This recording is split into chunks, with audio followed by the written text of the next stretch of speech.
nature, things of that nature, things of that nature, things of that nature, things of that nature, things of that nature, things of that nature, things of that nature, things of that nature, things of that nature.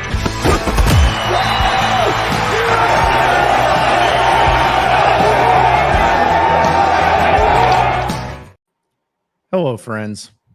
Welcome into another live stream here with Inside Arkansas Live. Pot of that nature, as we are doing a little therapy session here on a Sunday afternoon. We were unable to do a live stream yesterday due to some technical difficulties, aka everyone and their mother being around us and having the internet signal popped up, and it was just one of them days, you know. But hey, we decided to make up for it here on this Sunday. But I'm John Neighbors alongside Curtis Wilkerson and Andrew Ellis. And fellas, you know, it hasn't been too long since we've seen each other, but how are we feeling since we saw each other last, whenever that was, around 10 o'clock at night, I guess? Well, John, I'm just glad to see that you look to be feeling a little bit better. You seem to be in better spirits than you were when you left us in the post game yesterday. I think that we've both been kind of on the same wavelength. I saw that you got some things off your chest in your Sunday devotional, Inside Arkansas YouTube page. I got that off via the written word on our website, Inside Arkansas. And if Andrew needs to do that, he can do that right now. But you know, I'm a little bit less angry, but I'm still not accepting it. And I'm not over it the next day. I'm not going to lie. That was a tough one. Yeah, I mean, I don't think I've changed too much since yesterday. The Texans won today, which is nice. So I'm in better spirits overall, but really it's just the same kind of frustration. And we're just in wait and see mode now, where there's still cool things that can happen in this football season. Arkansas is still fully capable of doing cool stuff, but we're all in a tough spot now where it's like, it's hard to really get up and be like, hey, going to Auburn, this could be fun. Cause you know, we can't put ourselves in that position again where we expect something cool to happen. We expected something cool to happen yesterday and it didn't. Yeah. I mean, I feel like anytime you have a good night's rest, that's always also helpful because, you know, as I mentioned yesterday, I literally did not sleep a second the night before. So I was not only angry, but I was tired. I was delirious. I was a lot of things at once. So good night's sleep, you know, little church action and everything, you know, it just gets the mind right here on a Sunday. And now here we are back again. And, you know, you mentioned it, Curtis, that we've all kind of gone through our different feelings on things. I know you guys did a little pot of that nature post where you talked about some grades and everything. Like we've talked about the entire game as far as stats and breakdowns. We also talked about the emotions and the reactions. And we're kind of getting into this as far as reacting to some more things that we didn't have a chance to, like a lot of the fan interaction, but also Sam Pittman in his post-game press conference, which I know all of us listened to, as well as some of the players. And we'll get to some of those videos and everything. But I always like asking this question just because it's a good overall general introduction to it. But since we all watched and listened to that press conference, how'd y'all feel Sam Pittman in general handled it? I in a way, I feel bad for him actually. Yeah. And I kind of touched on this in the story that I wrote on our website this morning, but it's just kind of in a lot of ways the same recycled answers over and over of we got a good football team, but we can't make mistakes. We played well enough to win, but we didn't do these things. We've got to go back to the drawing board. We got to clean this up. If we fix this, we're going to win a lot of games. None of that is wrong. And I actually don't know what the hell he's supposed to say, you know, otherwise to some of those questions. The problem is we've heard the same speech over and over and over, and nothing's changed. And none of those things have happened. I get it. It's week 2 of the season. You know, it's one loss on the road. So if you look at it from that standpoint, it's like, yeah, they've got 54 new players or whatever. And sure, it stands to reason that they can improve on these things and wind up having a really good season. But for anyone out there who is skeptical as to whether or not that might happen, I do not blame you one bit. I think in a lot of ways, many Razorback fans out there, they're tired of hearing about the labor pains. They're ready to see the baby. The product can be improved, and it is. But at the end of the day, if Sam Pittman is going to change his own narrative, they got to start winning games, especially these one-score games where you can't get out of your own way and you lose. Yeah, I mean, I think every single person listening to this right now and every single person that's going to hear this in the fan base, they probably view it from a different perspective, because we've seen a lot of people doing the thing where it's like, oh, well, Sam Pittman didn't drop a punt. Sam Pittman didn't get a bad penalty and all that. So it's like, I get that perspective. I also know the people who are like, hey, I don't care if it's Sam Pittman's fault or not. It keeps happening and I'm sick of it. And I'm tired of seeing that man up there. That perspective, it's hard to argue with either of those perspectives. So it's an impossible spot for Sam Pittman. Like, how do you, like, is there a good way to go to the presser after a loss like that? Probably not. No matter what he was going to say, we were going to be like, not feeling it. Nobody wants to hear it right now. We all agree with that. Having said all of that, I hope I'm not being too unfair, but I do feel like Hog fans probably would have appreciated it if Pittman would have been really, like, if he had gone to the presser and been openly pissed, Must used to do back in the day, where you could tell he didn't want to be there. He didn't want to hear anything that Bob had to say. He didn't want to hear anything that Hutch had to say. He just is like annoyed, and like you clearly tell how much the loss hurt him. I feel like Hog fans, that would have resonated a little bit more with them. Which, like, look, I'm not asking him to go out there and put on a show and do the Brian Kelly bang on the table. Because of Curtis, what you said, it's so familiar of the, got a good football team, just got to improve. Those things are true. And so I'm not going to hold it too much against him for saying that. But at the same time, it's like, I could see why Hog fans are like, I don't want to hear that right now. That's true. It was almost weirdly accepting of what happened, I guess. I didn't think of it that way until you mentioned it, but you're right. You're definitely right. Yeah. And then I know we'll play a few clips from it, but it's funny you brought that up. Curtis was saying you feel bad for him, because in a way I did too. And it's as simple as, like, everyone's at fault, in this. Like, I know that he's the head coach, but there's plenty of fault to go around. But I just, once again, I went through the box score, and that I still can't believe. Like, I'd love to know. There's probably some sort of way of finding the analytics, but I would love to know of any other team that had similar stats in a college football game that Arkansas did that lost the game. Yeah. You know what I'm saying? Like, I mean, it is truly incredible. You almost doubled them up in offensive yardage. You had time of possession. Your first downs were incredible. You stopped their best. I mean, it just kept going and going and going. You beat them in every aspect except the most important thing, winning. And that kind of sums up Arkansas under Sam Pittman the past year or two. You do really good in everything except winning, the most important thing. And what's the difference to me, guys, is I think Sam Pittman's done a good job, even at the beginning of last year too. Did a good job of really doing some things that, like, important things that are really good. Like, I think offensively, they did a lot of good stuff. Defensively, they did a lot of good stuff. They put some things together, but then it's those little small things that just add up.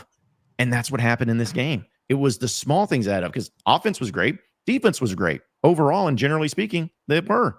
But it was the small little things and the lack of attention to detail that ended up costing them. And again, it's still just baffling to look at that box score and be like, Arkansas lost this game, and even had a chance, and it went to overtime, and they still had their opportunities to win that game. It just wasn't happening.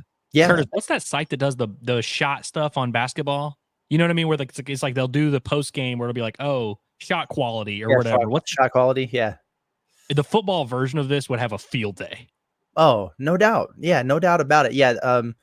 Arkansas was probably expected, based on what was going on, to win by 3 touchdowns or something. John, you're right, man. Like, the details matter. And I said this on our post game yesterday, and a lot of people got pissed off about it, but it's just true. Is Arkansas they have a good team, they do, but they're not good enough to win without playing clean. They're just not. And there's very few teams that are. And you're going to make mistakes. I get it. Like, it's human nature, whatever. It's going to happen. Very few times does a team play 60 minutes or more, in the case of yesterday, of perfect football. But you can't lose the turnover battle 3-1. You can't muff a punt. You can't, get burned on a trick play. All those things happen, and beat a decent football team. Georgia can. I mean, but there's not very many teams who can. Arkansas is not there yet to be able to do that. So the details do matter even more. And what I will say to add is, like, going into the game yesterday, I caught hell all week for picking Oklahoma State to win a 1-score game. And I was thinking to myself, you know what? Like, I am a fan. I am. And I want the Razorbacks to win. But if they lost a 1-score game, I had every intention of coming back in here and taking a victory lap and patting myself on the back for saying, told you so. Because at the end of the day, I felt like the difference in the game was going to be a more experienced team playing at home who makes fewer mistakes and gets out of there with a win. From that standpoint, I was right. But here's what I'll say to everybody all week who was saying to me, dude, you're overrating Oklahoma State. They're not that good. It's the Big 12 that, defense is soft. You guys were right about every one of those things, but Arkansas still lost because of the mistakes they made. That makes it worse to me, and it makes me more frustrated about it. Yeah, and that's why I don't understand, because I've seen a lot of people, because yesterday on the show I said that I couldn't imagine a worse way. Like, I couldn't have scripted a worse loss for Arkansas, a way for that to play out. And I got pushback for it. People in the comments were not happy. And I've also seen a ton of people. I mean, I'm not, trying to like call out names and like, throw shots at anybody, but like seen a lot of people who were like, hey man, you got to be proud of the Hogs in this one, man. This team fought and blah, blah, blah. And like, those things are true to an extent, but it's like, I did not expect that to be the reaction to the way that game played out because of what you said, Curtis. Everyone was very, like, Arkansas fans were very dismissive of Oklahoma State. And to your credit and to your point, it's not like they were necessarily wrong for doing that. Arkansas, we feel like, has a better football team, but that's what you're right. It makes it worse, and it's like that's why it's harder for us to process, and that's why maybe we didn't put together our best takes of all time last night in the moment. But it's just like, man, we were kind of baffled by the way it played out and just the way it happened. Not necessarily that it happened, but how it happened. I mean, it's just. It's unfortunate. I mean, you've seen people react, and I'm still getting stuff, and I'm sure you guys are too, of people that either like, yeah, I agree with you, or like, yeah, you're being a baby. Quit crying. It's just a game. It's like, okay, like big crying shamers in the comments yesterday. Me and John, we're not above a good cry, but we weren't crying over the game. Let's be real. Yeah. Somebody straight up said, Andrew, that you had tears in your eyes. I don't know that I ever noticed that, but no, I know I did, but I had my shades on. Arkansas game was 2012 Ole Miss. I sat there boo-hooing in the crowd for that one, but I don't know if I have it in me anymore to get that worked up. I mean, but I don't know. Yesterday was close, man. Yeah, well, I mean, the only people that should have been crying really were just the people that ended up betting the wrong way on Arkansas Oklahoma State in that one. That's the people that should have been crying. The guy who tried to be ahead of time on Sunday and place his bet. Yeah, that's what needed to happen. But Sam Pittman yesterday, we'll play a few of the clips because I think one of the biggest questions that got asked or that people wanted to know about was what the crap happened like in that second half, where in the first half you looked at playing about as good as you ever could. So what happened in the second half? At halftime, to answer your question, we knew that they were going to make a rally. We knew they were. We talked about they have done it in the past. They're at home. They're a veteran team. We're going to have to go beat them. And what happened is we shot ourselves in the foot a little bit and seemed like there for a while, maybe 20 minutes of the third and fourth quarter, we everything we did was not right. In other words, we was putting the ball on the ground, snaps, trick play, muff punt, missed field goal. Everything seemed like could go wrong, kind of went wrong there. And that span of time, I was really proud of the 2-minute drive at the end and Ramsey for kicking a field goal to get us into OT. It's the first OT game we've lost since I've been here. I felt like once we can get into OT, we would find a way to win, and we just didn't. I mean, he said for 20 minutes of football, everything we did was just not right. It's like that's pretty funny in hindsight. We're all looking for the guy who did this. Yeah, the hot dog meme, man. But no, but the thing is like what he said was 100% right. So it's like I'm not like saying he was lying or anything like that. But that was what might have been lots of disappointing things. But that would have been one of the most disappointing things to me was how they came out in that third quarter. It was like, again, Oklahoma State wasn't doing anything to you where suddenly they like, oh, they went in at halftime, made these massive adjustments, and you just couldn't have an answer. It was like, no, it almost, I'm not saying it happened, but it almost reminded me of the team that was like, man, this team sucks for playing. We're up big. We're just going to cruise and not have to worry about it. Just got lackadaisical. Just kind of just took a back seat and said, they suck. We got this. And they kind of played that way in the third quarter. Yeah, like the way those mistakes were playing out with the snaps and the miscommunications on some plays, it seemed like a lot of like a lack of focus kind of thing, like a mental toughness type of deal to finish a game. It was strange. The only thing about that I don't agree with Sam was about the being proud of the 2-minute drive at the end of regulation, which got him to overtime there. But the clock management there was pitiful. Like they were able to get the field goal and extend the game in spite of some of that. I was actually not impressed at all with that, but whatever. Like it got down there and got the result they were looking for, I guess. But I remember at the time, especially one play in particular, we're all screaming like spike the ball, get up there, spike the ball. And they're lining up at the line. They've got dudes running in motion and everything. They run 10, 12 seconds off the clock to spike it. And I was thinking, what the heck is going on here? But whatever. It's, well, and it's also funny that it led them to a field goal. The drive that he's proud of led them to a field goal that was further than the one that they opted not to kick because their kicker missed the one before that, where it was like actually kind of a miracle, more so than a well-constructed drive, one could argue. But I do want to just, I said this on the way home, which it is funny that like our ride home yesterday was just like basically us processing everything and just kind of it like as things would come to us, we'd be like, oh yeah, this. Curtis brought up the Rodney Hill thing, but I said to you guys, this was this just the 2015 Toledo game? Now obviously Toledo, that game was 16-12, a little bit different. But Arkansas loses that game in week 2. I pulled up the box score from that. They didn't have 650 yards of offense, but they had 515 to Toledo's 318. And it did feel a little bit like that. So, hey, if you're, trying to make the case, hey, the Arkansas team's going to be fine down the stretch, maybe that's the case. But yeah, I don't know. But that Toledo game felt like that as well, where it was like there were so many things. They had so many game tying or potential game tying or game winning drives that they just couldn't do anything, man. It was tough.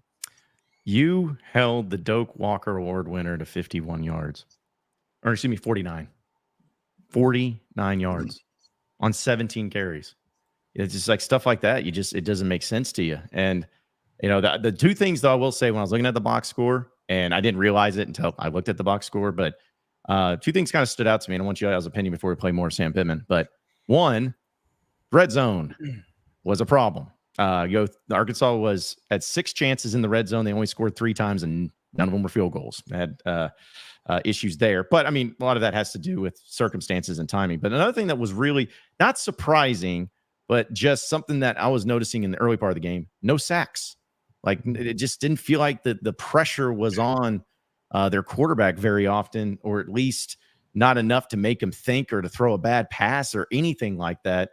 Not saying that that's lots of reasons why Arkansas lost that game, and that's not saying that's the reason, but I was a little bit surprised by that, where Arkansas defensively did a lot of good things, but they just, for whatever reason, couldn't find a way to sack the quarterback.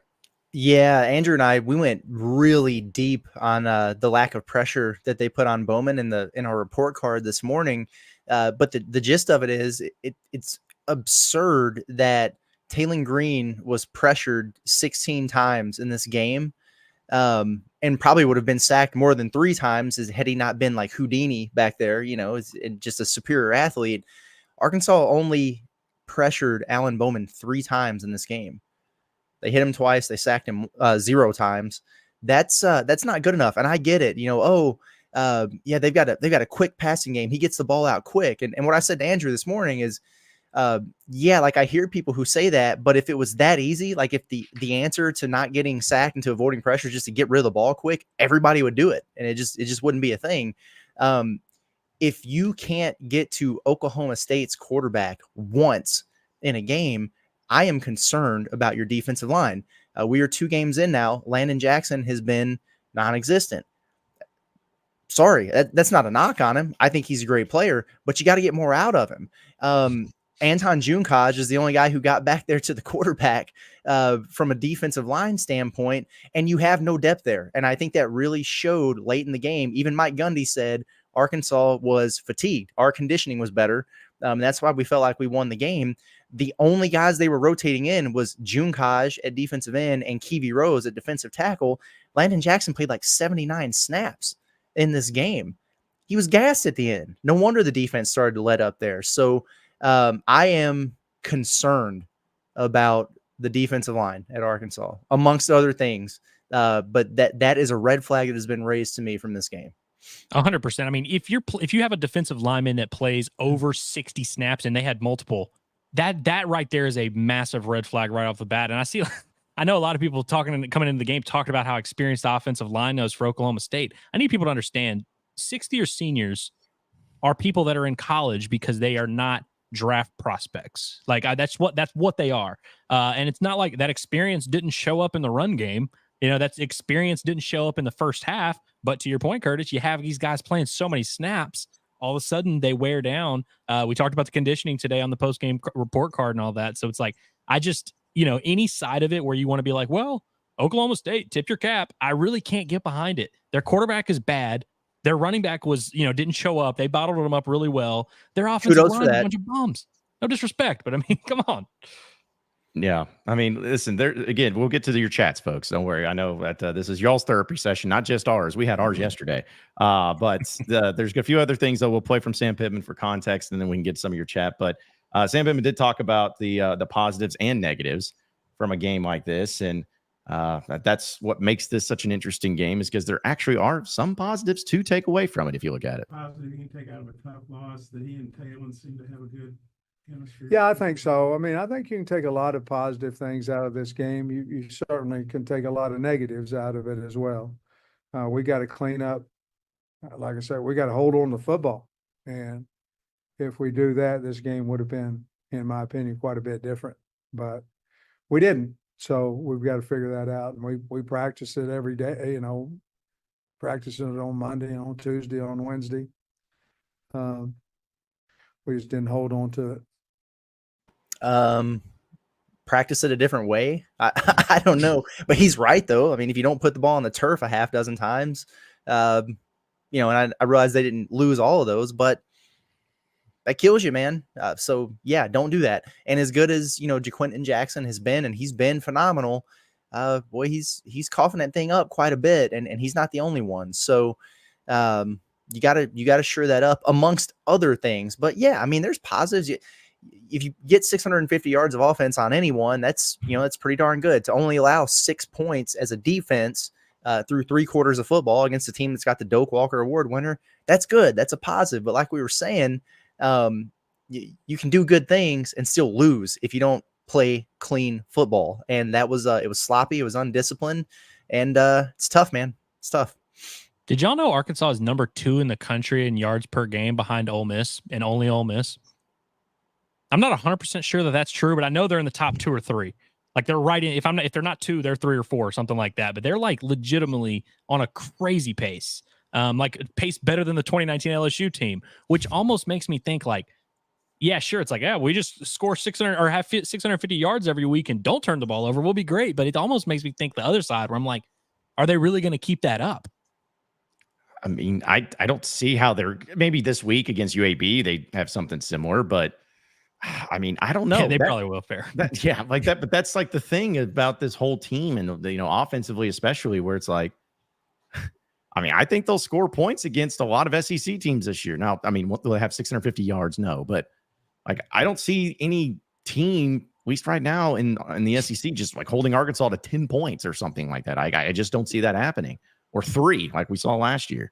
So it's like the offense is better. The defense is improved. You had 6 straight quarters where a team didn't score 1 single point defensively. Like, I don't care who you're playing. That's impressive. So, I mean, there are positives, but it's just incredible. Again, the things, but I will say this, maybe I'm simplifying this, guys, but I really believe that just like one play changes everything. You don't throw a pick 6, Arkansas wins. You don't muff that putt, Arkansas wins. Like, you just don't have like just 4 things that if you just don't do one of them, Arkansas wins the game. And it's almost like the football gods are just saying, hey, let's mess with them a little bit. Let's figure it out. And the crazy thing about it is Oklahoma State was doing the same stuff. Yeah. Like they threw the interception that Singletary got there when they were trying to get some points at the end of the first half. In the second half, in the third quarter, when they started to make their rally, they were deep in Arkansas territory twice and penalized themselves out of scoring range and wound up having to settle for field goals that otherwise should have been touchdowns. I think I said it myself to Andrew at the time as we were sitting there. I was like, man, Oklahoma State's kind of pissing down their leg here. Turns out, Arkansas was crapping down theirs. So it was just, it was wild, man. It was kind of one of those games where you wondered for a minute, like, are either one of these teams actually trying to win this game? And then obviously you get to overtime, you got the weird field goal situation stuff. And it's like, yeah, I really don't know. So. By the way, shout out to this comment from Jonathan Barker. How much of those yards were after halftime? Like 300 of them. like half.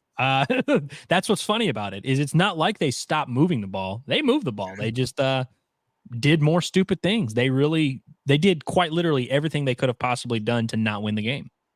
Yeah. And that's, again, it goes back. You beat them in every possible thing except for the score. Like, I mean, everything that you could possibly think of except Champions the of score. life. Yes. I mean, that's just the way it goes. We'll get to some of your chats. Do want to give a shout out to, of course, a sponsor comment here from our buddy Cowpoke Ranch, Oklahoma State fan. Yeah. Says it was a really fun game. We appreciate the sponsored comment. Says, I think the new rivalry has been sparked. Y'all are a really good team and we'll do great things, not just not against us. Hope to see y'all down the line. Happy trails till then. Shut up, Cowpoke Ranch. Yeah, whatever. Hey, good luck the rest of the way. Yeah. I enjoyed my week with Cowpoke Ranch. Your I schedule appreciate gets him. easier from here.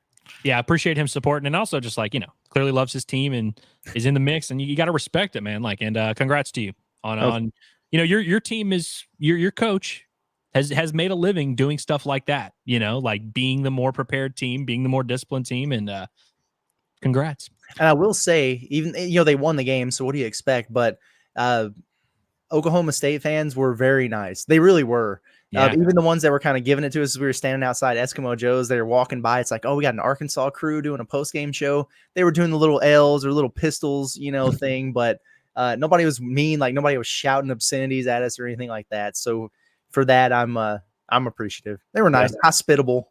Yeah, I will say before you guys got back, I know you guys were recording your post game stuff, but when I was at Eskimo Joe's, there was a lady that like walked up. She might have been intoxicated, couldn't tell, but she just like kind of walks by the table we were sitting at and just yells like "Pokes," and then like she's like, "That wasn't funny." It's like, oh yeah, no, it was a real knee slapper, and she walked away. And then like the table next to us, who's an Oklahoma State group, they're like, "We are so sorry that was so rude." So yeah, in fact, it was funny. The only time I ever wanted to fight somebody was when the guy came up and said, "Y'all have a good team. You guys were great. We appreciate you." I'm like, I want to take you out and fight you. Yeah, what a speech that was. He literally just comes, he puts his hand on a couple of Razorback fans' shoulders, and he's like, "Everyone, I have an announcement to make. You guys are good. You kicked our butts today. We just snatched victory out of the jaws of defeat." We're like, "Thanks, guy." Yeah. Yeah. Thanks, bud. It's like, wow, we really hadn't considered that for sure. Yeah. But it's funny because I'm like, I would never say that to an opposing fan base team, like fan ever I would never go up to after when Arkansas beat Texas in 2021, just put my hand over a Longhorn fan. Like, man, it was a good game, right? No, I'd be like, man, you guys suck. Go away. Dude, Alan Bowman could have turned around and thrown the ball out of the back of the end zone with the game on the line to give Arkansas a win. And I still wouldn't have been like, well, no. You guys gave that one away. I'd be like, nah. Yeah, because Oklahoma State wasn't a good team. Like I'd be lying to myself. But let's see. All right, so you got the little positivity here from Laura saying, we lost to a good team early in the season. Now we definitely know what to work on. Well, it's true. I mean, you know what to work on, but will you do it? Yeah, that's no doubt. Right. I mean, the benefit of the doubt, at least for me, in believing that's going to happen, ended a long time ago. That's why I didn't pick Arkansas to win on Saturday, because until it happens, I'm just not going to pick them in a game that I think is going to be a tight one like that. So hopefully they do. I mean, it's a new roster, so maybe they'll clean it up and come together or whatever. But, we'll see. I'll believe when I see it. You don't lose, you learn. Arkansas better not lose 2 of their next 3 games or learn in 2 of their next 3 games. Flush it. Just flush it. It's not a mistake if you learn from it. And it didn't happen. Yeah. Golly, I'm sick of all that crap. Yeah. Shout out to Curtis and intern Reagan for the only 2 that was here on Inside Arkansas for picking ball knowers. Yeah. The true ball knowers of the group here. Because they knew that is exactly how the game was going to go too. Yeah. Yeah. That exact fashion. It's like we said, man, like who would have thought that the actual game would have played out more painful than the freaking simulation we did on Thursday? Really? Unreal. Yeah. I kind of like, we're going to have to do that again this week. And if it goes awry, then I'm not watching. Yeah. We're just going to stay home. That's the case. Shout out to Panchi says, were you honestly thinking we were going to win prior to the game? Or what? We literally picked them. 2 out of the 3 of us, literally, we just talked. I mean, 2 of us did pick them to win. And all of us had it one possession. So it's like, and I picked them to lose. And at halftime, did I think Arkansas was going to win? Yeah. Right. I did. But yeah, I mean, but still, like pre-game, it's not like we all said there was no way Arkansas was going to get blown out in this game. Like we thought this one was definitely up for grabs. I saw a lot of people saying that where they were like, well, Arkansas was supposed to lose. So, it's all good. It's copium.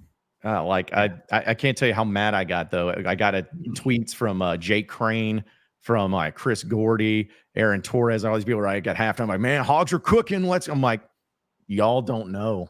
You don't know. You don't know how this is. And I even said at the time, I was like, shut up. You don't know how this is gonna go. And that's how it went. Okay, a few other. We got a bunch of people in the chat, so we appreciate everybody tuning in on a Sunday, coming in on here. Let's see. There was the other one I was gonna. Okay, so this one from Brandon says, "Stop blaming Sam. Blame the players. Sam and Bobby got them ready for the game. The players have to have discipline and trust in what the coaches have taught them." Yeah, I mean, I do agree in a lot of ways. Like, like Sam Pittman didn't fumble the football. Sam Pittman didn't muff the punt. Sam Pittman didn't miss the field goals. Neither did Scott Fountain, for that matter. But at the end of the day, the buck stops with him. And when you lose so many one-score games in a row, like it almost doesn't matter the circumstances around why it happened. It just needs to stop happening. And I think that's where a lot of Razorback fans are right now. It starts at the top and crap rolls downhill. It's just kind of the way it is. And, at the end of the day, Oklahoma State was a team that executed, made the plays they had to make down the stretch, and Arkansas kind of withered. And it wasn't all just the circumstantial plays of like fumbles or, interceptions or whatever. It was miscommunications. It was, missed assignments and just things that are avoidable if you're in lockstep with what's going on and the communication is fully there between staff to player and the guys who are out on the field. And that just wasn't present. So I get it. And I'm not calling for Sam Pittman's head after this game. It's just more of the same. What's the common denominator? You got a brand new team, new players, same coach, same problems. Mm-hmm. So, Yeah, even Gary says a common denominator is a 1-9 record in one-score games. Sam Pittman. Is that what it is in the last 10 or something like that? I assume. Yes, sir. Because, I mean, did they win? They beat Florida, but I'm like, they didn't win any other than that last year, right? So yeah.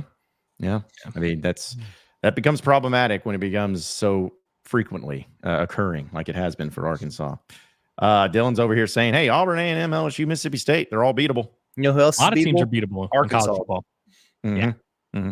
Yeah. Like I said, just because they're beatable doesn't mean you're going to win, as we know, because Oklahoma State was beatable and you didn't win. And I don't like I picked Arkansas to lose in the preseason. Like my expectations or whatever haven't changed for this team. I still think they're going to win some football games. I think I picked them to go 5-7. I wouldn't be, shocked if they won 6 games or whatever and got to a bowl still. Like I think they're good. It's just that's not good enough until you clean it up. So. I also got David over here on Twitter saying, "Okay, Oklahoma State broadcast. Unfortunately, I had to listen to them. They were laughing about how we were giving them the game. After every error, they would keep saying it. We shouldn't be in this game, but Arkansas doesn't want to win it." I mean, yeah, hard to argue. I can't really argue with that. Yeah. Nick says, "Curtis, you must also bring up OK State's elder team in that same sentence." Well, first of all, I've said that. Like I said it about 15 times a day, every day last week, and people were calling me an idiot for bringing it up. And I've said it since we started here. It's like, actually, it's the first thing I said was at the end of the day, the more veteran experienced team at home made the plays while the brand new roster that was on the road didn't. So, I mean, I don't know. It's just crazy to me because I feel like all week we heard that Arkansas was going to win from the fans, and they were like mad at us for even suggesting that they might not. And now all of a sudden it's like, guys, come on, like they were supposed to lose, which like good, like Vegas wise and nationally, they were not expected to win the game. And the spread ended up being like flawless damn near. But that's kind of our point is like, we picked them to win because we thought Arkansas was a better team. And I feel like we got proven right. And then kind of gut punch. So I don't understand why people are confused as to why we think that was a horrible loss yesterday. Like, I don't understand. Yeah, it's second game of the year. It's early, like all that. Players, not the coach. Like, you can make all the, arguments you want, but it's like, I don't understand how people are baffled by the response. Well, and my favorite thing, too, is I wanted to punch a person in the face because they said Arkansas didn't lose the game. They just ran out of time. And I'm like, I hate you so much. I like it. Just, yeah. They I think they had too much time, frankly. That does not apply in this situation. No, not at all. I do want to address this. Finch saying, "Hey, John, how awkward is it going to be when you try to get some players in for a podcast after you call them dumb in the heat of the moment?" LOL. Okay, first off, I still stand by what I said yesterday. I'm not changing that. And I didn't call any players dumb. I said this was a dumb team. Like it's not calling it and single out anybody and say, "Oh, Taylor Green's dumb," or no, but the team collectively, it's dumb. It's a dumb team where you just have dumb things happen that shouldn't happen, and it's costly. I mean, if you don't like the phrasing of me saying dumb, how about this? An undisciplined team. Is that better? Does that make you feel better? Because that's what they are. So. Since everybody's so worried about the players and how like the players win and lose everything, give us those BMFP shirts back. Because if Arkansas had won yesterday, y'all damn sure would have been saying, "Man, shout out to Taylor Green, he won Arkansas that game." Man, shout out to Andrew Armstrong, he won the game. No, y'all would have been like, "Oh, BMFP, y'all was down in Pittman." Blah, blah, blah. It's like, come on now. And yeah, like to your point, John, you said dumb team. That doesn't include just the players. You know what I mean? Like it quite literally is the entire unit. Like it's the entire team. Yeah, everyone. And nobody and the players aren't devoid of blame. Nor are they like, it's like, we're not trying to, that's our point, is we're not trying to pinpoint this on like one thing, one player. It's kind of from the top down. And so, yeah, take your pick. Mm-hmm. And also, I think I know this, we'd all feel differently if this was the first time that something like this happened under Sam Pittman. Like it would be like, man, like what a crazy game. It's so out of the ordinary. But when it's just perfect as far as it consistently happening, it's at some point in time, you got to start saying, all right, there's more to this than just coincidence. There's some reasons why this keeps happening. I did want to bring this up because I know you guys mentioned it, but some just using Nick's question. He's like, do y'all want to talk about Scott Fountain yet? Brought him up last week and y'all defended him. Great recruiter, but not a great coach. Famously not talked about, Scott Fountain. Maybe the guy we talk about every damn game. Maybe we should rephrase that to great coach and not great recruiter, because I think the only thing you can put on him right now is that he didn't get a kicker good enough to replace Cam Little. Yeah. Like it's right.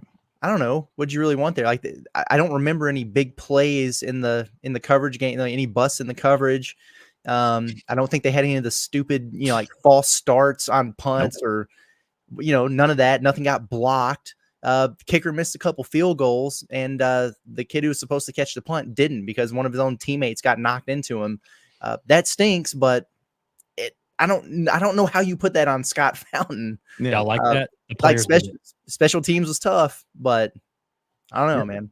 Well, and also too, like you said, Curtis, it's a coaching problem when it's a constant occurrence. And this year, like fielding the punt has not been a problem.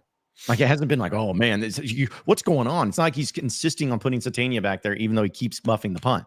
You're talking about a weird, just like the pick six. It was just weird. It was just stupid random play. Like this unfortunately went against you. It's like, I mean, again, it wasn't that Isaiah Satania just had clear circle around him and then just dropped it. You got someone blocked into him.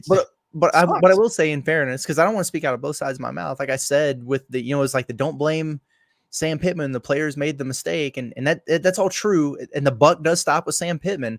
So if you want to look at it from that perspective, like, okay, if there's just always some sort of issue on special teams, I guess the buck does stop with Scott Fountain, to be fair. But again, like it's just, I don't know, man. If it was procedural, like it was like not running enough guys out on the field, and just silly stuff like that, which we had seen in the past, I'd just be more prone to buy into that, I think. And then also, I don't think we really talked about this because there's so many things to talk about, but I wanted y'all's thoughts on it when we saw it. What do you guys think of the suplex call on Xavier Sori? You can't do that. Yeah, and it did seem like he was after the whistle too, and it was like, like he was obviously being, he was down at that point. The play was pretty much over, and yeah. I'll say that, like, I went back and watched it, just the random clip of it, and it's like, if they wouldn't have called it a penalty, I wouldn't have been surprised.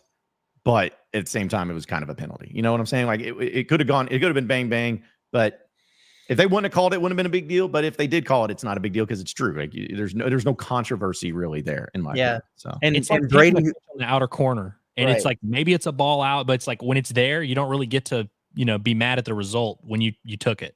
Right. And Brady, who was on the field, said he didn't hear a whistle.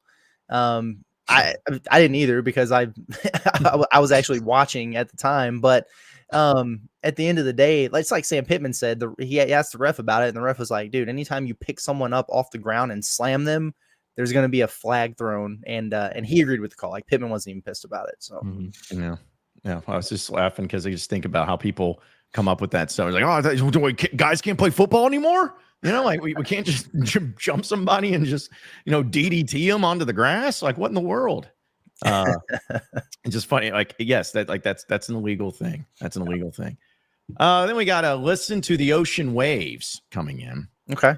Would Arkansas changing quarterbacks during the game may have been a game changer despite all the mistakes? I think Arkansas would have gotten actually blown out had Taylor Green not been in there. And he wasn't perfect. He completed 58% of his passes and took some sacks he shouldn't have taken. There are throws he would like to have back. But, I mean, the dude threw for 416 yards. He rushed for 60 some odd more.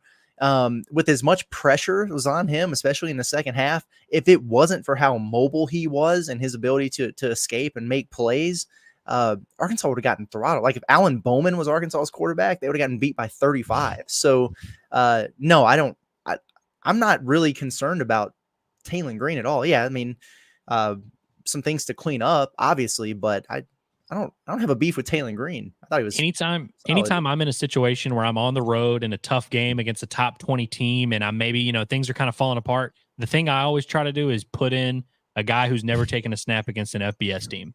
That's usually my go-to move. So I wish they would have tried it. Yeah. Well, I think Bama did that every year when they won all those national championships. That's Saban's in his manifesto. That's the first page. This just cracks me up, man, because I'm seeing all these comments flooding in now about Green's, his ball placement on his throws and his mechanics and everything like that. Been saying since day one that accuracy, especially intermediate and deep, was going to be an issue, and it is. And now all of a sudden we're ready to acknowledge that. I don't know, man. Yeah, I mean the guy still threw for 416 yards. You know what I'm saying? Like it'd be one thing if you went, 8 of 20 for 110 yards. Like he made up for it in a lot of his playmaking ability. Like it wasn't perfect, and yeah, you want it to be better, but he made up for it in a lot of ways. Also, have y'all watched college football? Like college quarterbacks are just inaccurate, like for the most part. And like I understand like there's levels to it and all that, but it's like if you're like, oh, well, I mean, he missed a bunch of throws. It's like, dude, watch literally whoever you think the best college quarterback ever is, and they have like 4 uncatchable passes every single game. Yeah. In fact, here's Sam Pittman talking about Taylor Green after the game yesterday. He's a warrior. He works awful hard. It's unfortunate he got on the pick 6. He got hit. He got hit and it wobbled out there, and the kid made a nice interception and returned it. But he's our guy, and obviously I'm sure he'd like to have some throws back. He'd like to have some decisions that he made back. But that's to have 500 yards against a good football team. I think we've got a good one there, and he'll continue to get better, and we got to get better around him. Yeah.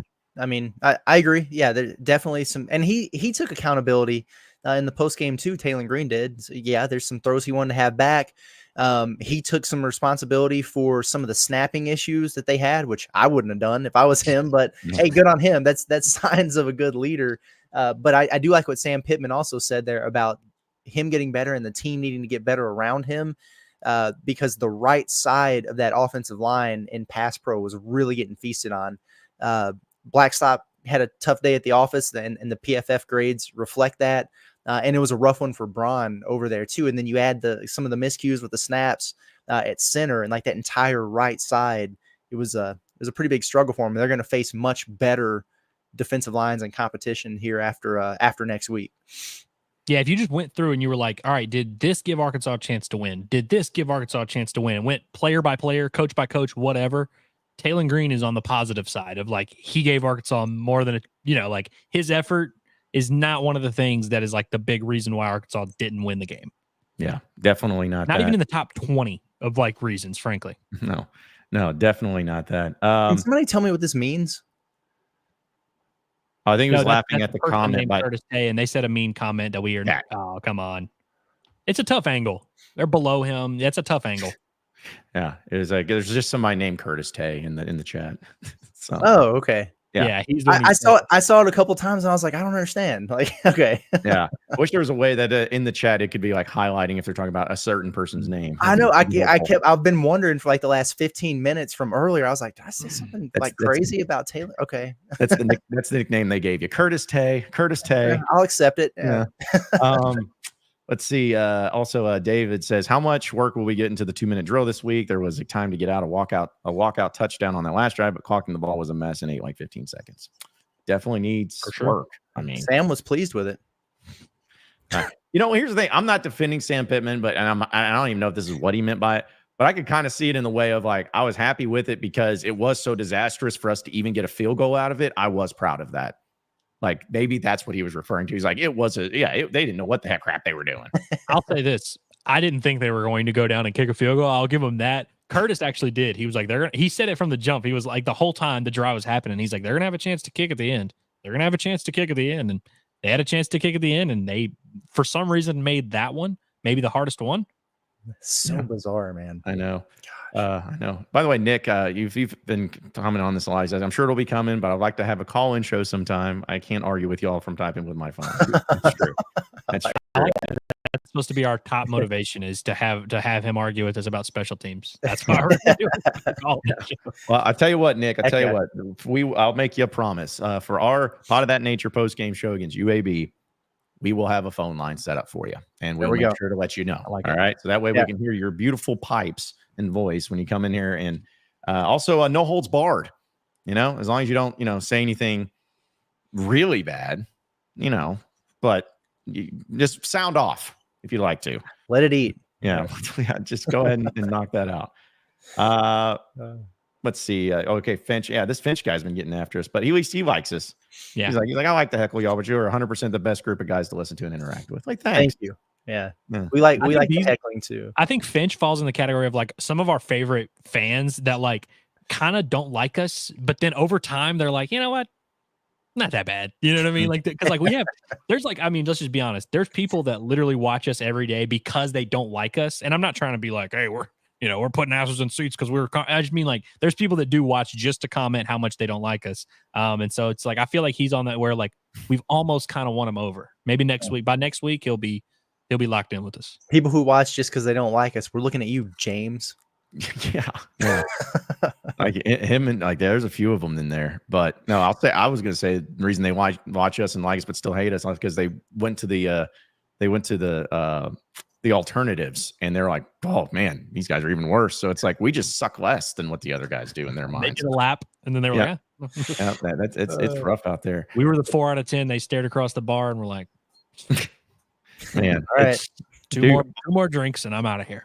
Hey, we don't have to call out any names, but just side note, there was some people on social media yesterday of note that were wild and there's some of their opinions on some things. Spin zone, baby. Dude. Hey. Mama Armstrong likes us. Thanks, Mama Armstrong. Like your son. Yeah. Hey, I'm sure Andrew is upset about the loss, but at least he can get the plaque for post-game report card. He made it as our offensive player of the game for Arkansas. So round of applause. Yeah.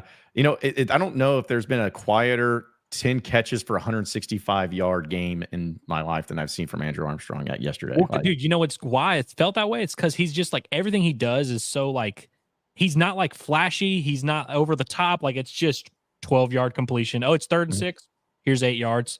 Oh, 3rd and 11. Here's 14. Like he's not making all these like crazy one-hand catch. He just is reliable, dependable. That's a lunch pail type of receiver. Yes, that's a good way to put it, man. Yeah. Mm-hmm. Love this from Chris Dees. It says, inside Arkansas is like a pair of new underwear. At first, it's constricting, but after a while, it becomes a part of you. Exactly. That's actually our motto. Yeah. Be like underwear. Yep. The tighter, the better.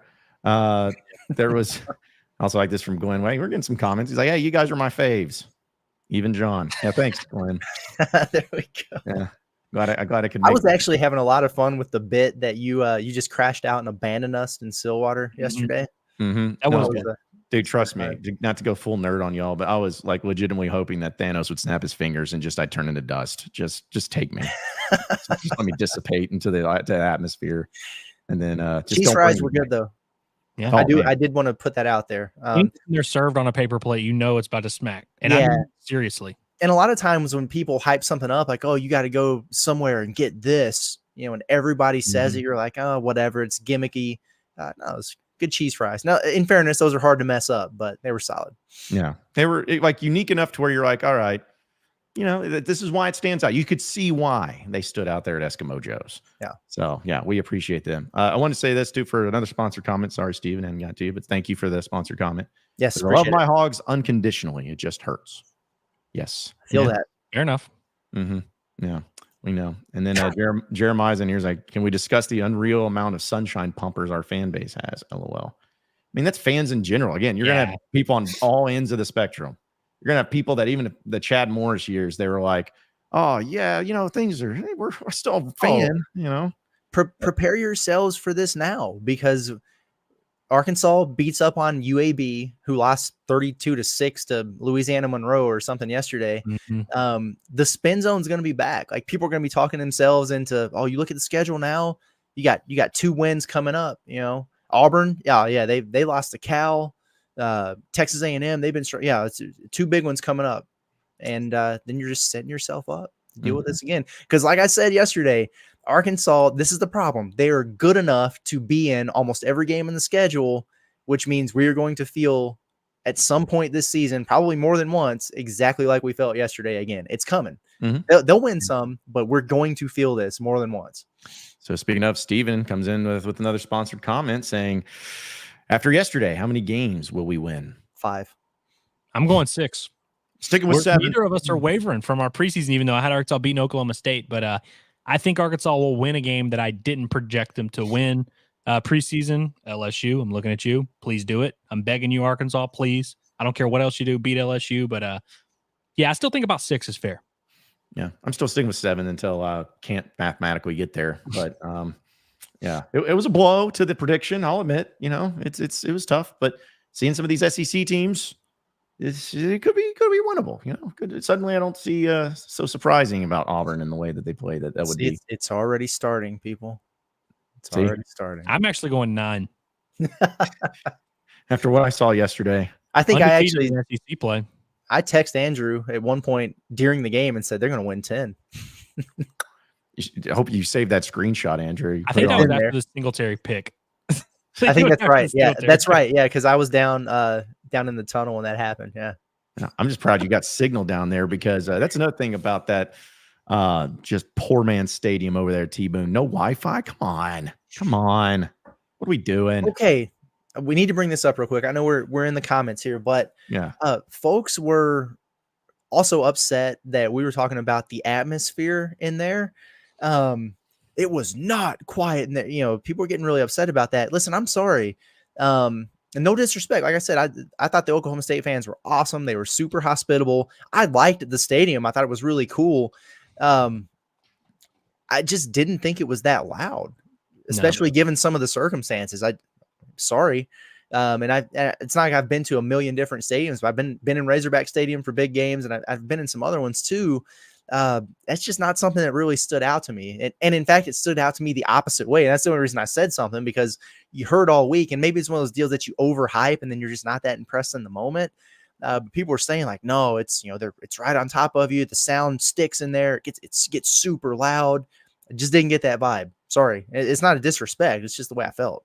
Yeah. Like a nice stadium. I like the stadium. I like how it's close to the field. It's like a very like intimate feel. And I don't mean that of like it's small. I just mean like it's very like tight. And so I can see how like when we were going in there, I was like, oh, it is about to be rocking in here.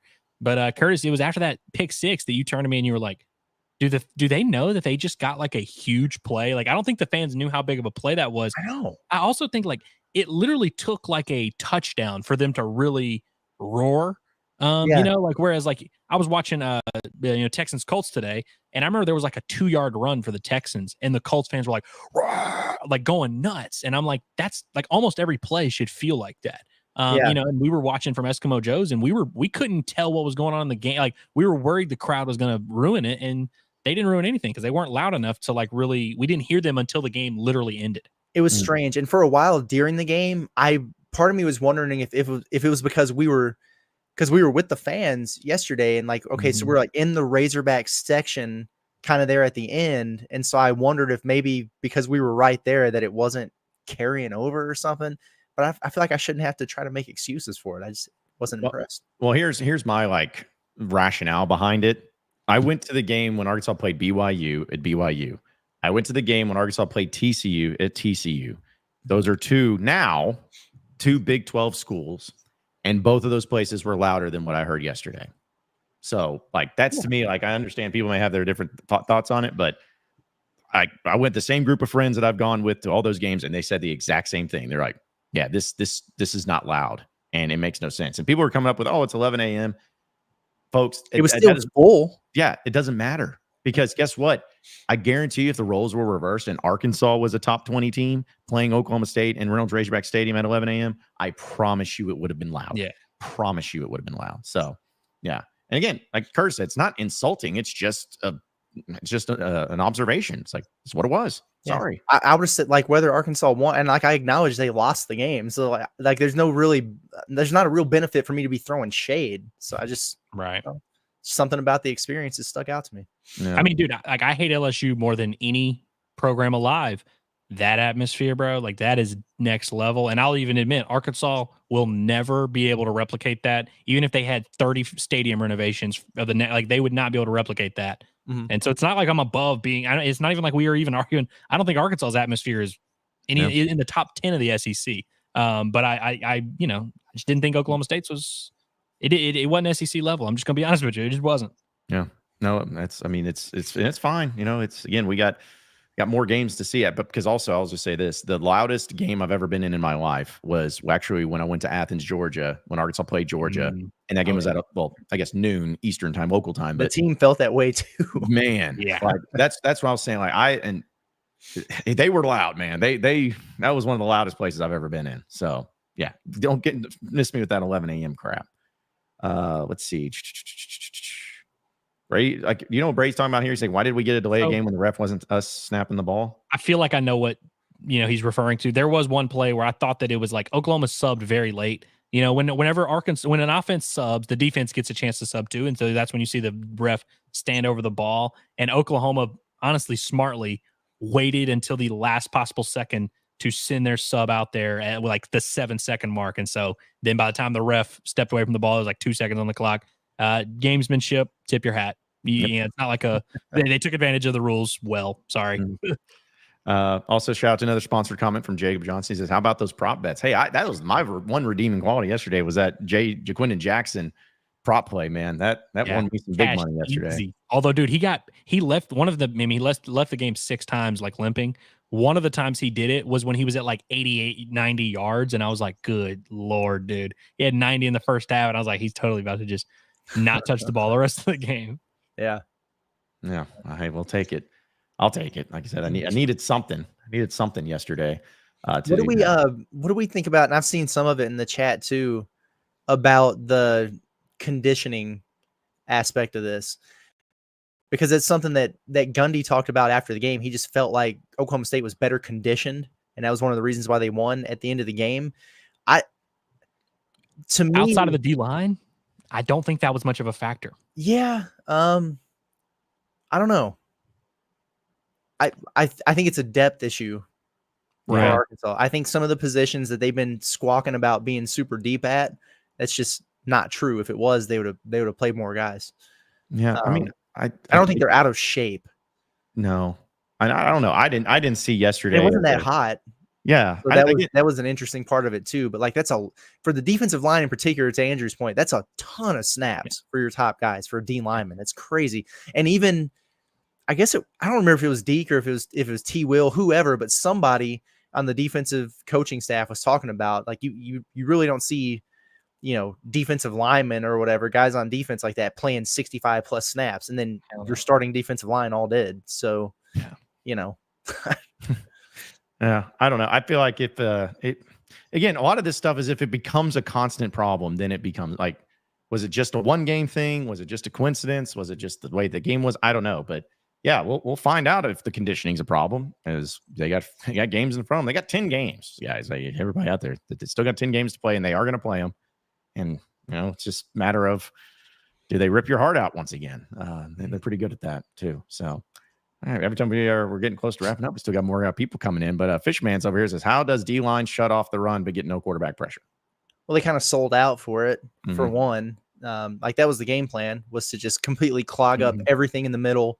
And I think it's what Sam was saying. They were not going to allow Ollie Gordon to get outside on him. So they And they shut did that not. down, and Also, take one away and kind of make yourself vulnerable with the other, I guess. And Arkansas's linebackers were really good in the not all of them, mostly just Sorry. But I thought they were really good at plugging up some of those holes. and also just real Pause. quick too, was I crazy when I saw that they targeted their receiver Brendan Presley 20 times in this game? Like that's Yeah. Yeah, I think we saw ton. 19, yeah. Or Under 19, 50% completion though. So Yeah. Mhm. And that again, and I've brought it up on other shows, but I'm bringing it up here.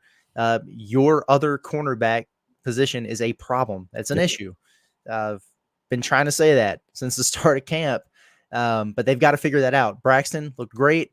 Cuddy was not available for whatever reason, and Singletary got picked on the entire game. Keon Stewart comes in there for a while. Like somebody's got to step up and take that spot.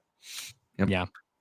Well, I do have good news to leave us off on though, because David wants to know: is there any chance we're watching UAPB go up and down the field in the first half? No, actually, there's no, because ULM shut them down pretty good. Arkansas is going to be heavily motivated.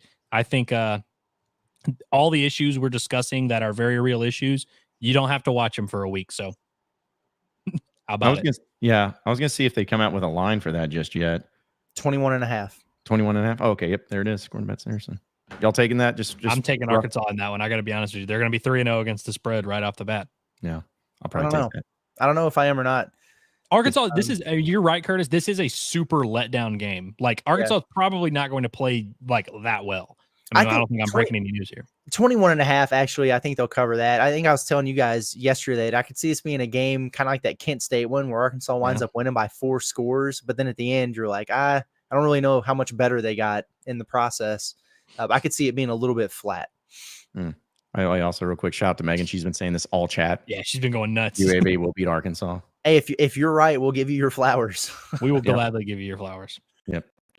You'll be the one saying it. All right. And Steven also has something to say, a sponsor comment. Keep trying to wrap it up. The sorry mistake falls on the coaches. He saw it coming. So, I mean, fair. I don't know. I mean, I don't like, I think anytime they don't coach I don't tackle think that way. You shouldn't No, have they to don't. tell your starting linebacker not to suplex somebody. But yeah. I just think I like get it. stuff like that all kind of falls into the category of like discipline and like Yeah, not doing exactly. stupid stuff, not beating yourself, like, you know. Yeah. It's as simple as that. But hey, if we didn't get to your chat, don't worry, because we got 2 live streams coming tomorrow. All right. Yeah. We got Inside Arkansas live, of course, going at noon, or we'll say afternoon, 12:30-ish. We'll have another Sam Pittman presser to react to. Yeah, sure. It'll be Hell great. yeah. Really hard-hitting updates coming from, and I am sure. But we'll have that, and we'll react to that at around 12:30 tomorrow at Inside Arkansas Live. And then tomorrow night at 6 p.m., we're going to be back at the Leroy. Dude, I have a speech impediment when I say that. Leroy Lounge on Dixon Street, because we're going to be there at 6 p.m. And we're going to be there every Monday night of football season, starting at 6. We're going to be live streaming, just hanging out, getting everybody Monday Night Football. NFL's back. I'm watching NFL Red Zone. So nice. So we'll be doing that, hanging out. So we encourage all of you to come out and hang out with us. And who knows, maybe if you're really nice and you're really pissed off, we'll get you on the mic and you can just rant to the masses. We'll let you guys host the show, and we'll go over there and get some great food and drinks. The last time we were there, one of the folks who came out to see us, we got him on the camera shooting some hoops. So yeah, so just your opportunity to shine, your 15 minutes of fame, or seconds, maybe 15 seconds of fame. It's within reach. Just come out to the Leroy. Yeah. We'll let you do what you need to do, and then like I said, we'll go and eat some food and take a little break while we're doing that. So either way, but yeah, be sure to watch that for Inside Arkansas Live tomorrow at 12:30, and again, we'll be doing the Inside Arkansas Hangout at 6 p.m. at the Leroy. Appreciate everybody watching and listening in. Be sure to follow us and subscribe to us on our YouTube page at Inside Arkansas. Check out our website at InsideArkansas.com. And we'll talk to you all tomorrow. Have a great rest of your afternoon, folks. We'll see you then.